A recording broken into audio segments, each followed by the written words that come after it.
नंदिनी जहर वाला खाना खा लेती है और बेहोश हो जाती है। अब आगे।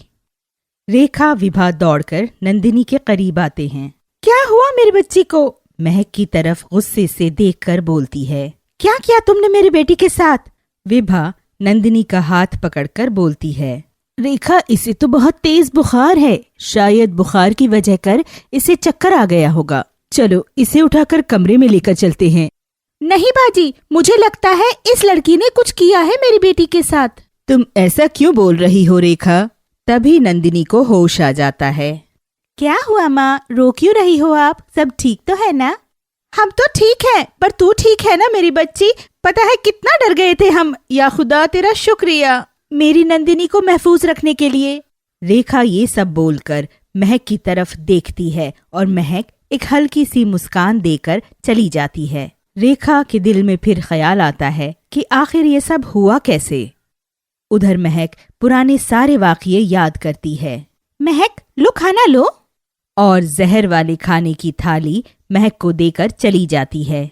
महक थाली पकड़ती है और जैसे ही खाने को देखती है, अपनी खुदाई अलामात वाली नजरों से खाने में पड़े जहर का पता लगा लेती है। वो अपनी आंखों की ताकत से ही जहर का असर कम कर देती है। अब आगे। चलो महक, सोने चलते हैं। नंदिनी, तुम इसके साथ नहीं सोगी, चुपचाप हमारे कमरे में चलो, वहां लेटना तुम। ठीक है। गमगीन होकर चली जाती है। तुमने तो कहा था वो जहर लड़की को मार देगा, लेकिन उससे तो कुछ हुआ ही नहीं। तुम्हारी बेवकूफी की वजह कर हमारी बेटी की जान खतरे में पड़ सकती थी। अच्छा हुआ कि जहर का असर नहीं हुआ, कम से कम बेटी तो ठीक है हमारी। कहीं इस लड़की को कोई जादू टोटका तो नहीं आता? वैसे भी वो तांत्रिक के साथ रहती थी। हाँ, हो सकता है। ये सब बातें करके दोनों सो जाते हैं। सुबह होने पर महक बाहर से आती है।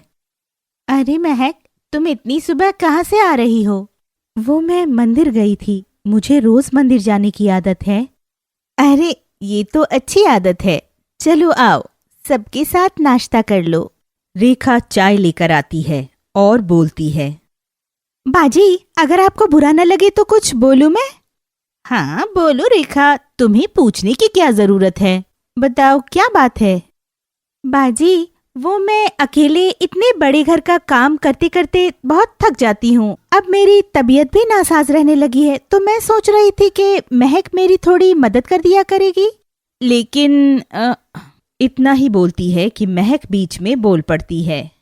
हाँ क्यों नहीं, वैसे भी मुझे फारिग बैठना पसंद नहीं, मसरूफ रहने की आदत है मुझे। महक, तुम सच में काम करना चाहती हो तो ठीक है, पर कोई जोर जबरदस्ती नहीं है तुम पर, ओके? जी आंटी जी, कोई दिक्कत नहीं है मुझे। माँ, मैं अपने दोस्तों के साथ घूमने जा रहा हूँ। नहीं, अभी मत जाओ। महक बेटा, क्या हुआ? क्यों मना कर रही हो विजय को? कुछ नहीं, वो बस यूं ही मुंह से निकल गया। महक, जल्दी से चाय पीकर मेरे पास आओ, मैं तुम्हें काम समझा देती हूँ। महक चाय पीते पीते पसीने से शराबोर हो गई थी।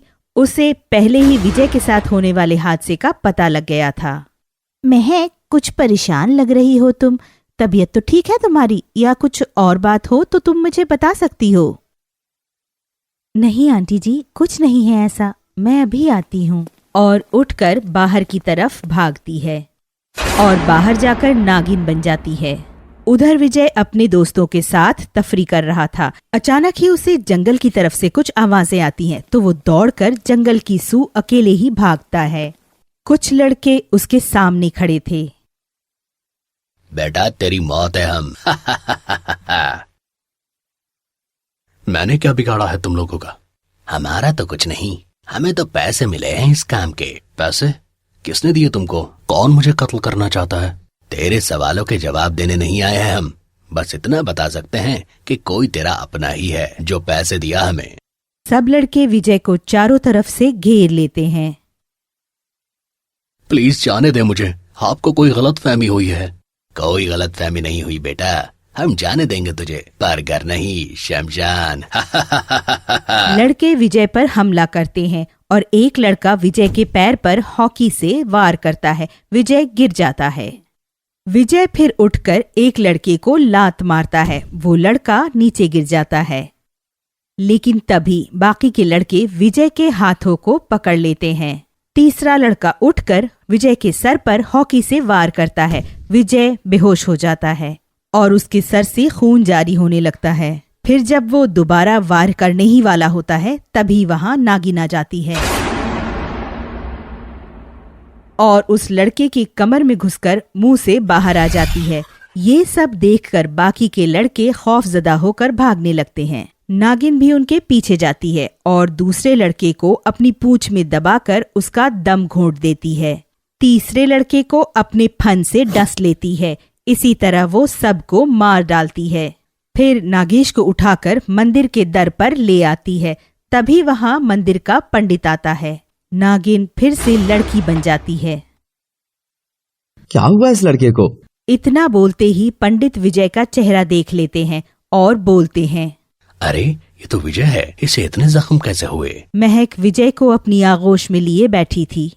मैं अभी इसके घर वालों को जाकर इत्तला करता हूँ, तब तक तुम इसे डॉक्टर के पास लेकर जाओ जल्दी से। पंडित कुछ लोगों को महक की मदद के लिए साथ भेजते हैं। दौड़ते हुए विजय के घर जाते हैं। अरे कोई है घर में? अरे कोई है घर पर? बेटी विवाह, अरे कहाँ हो सब?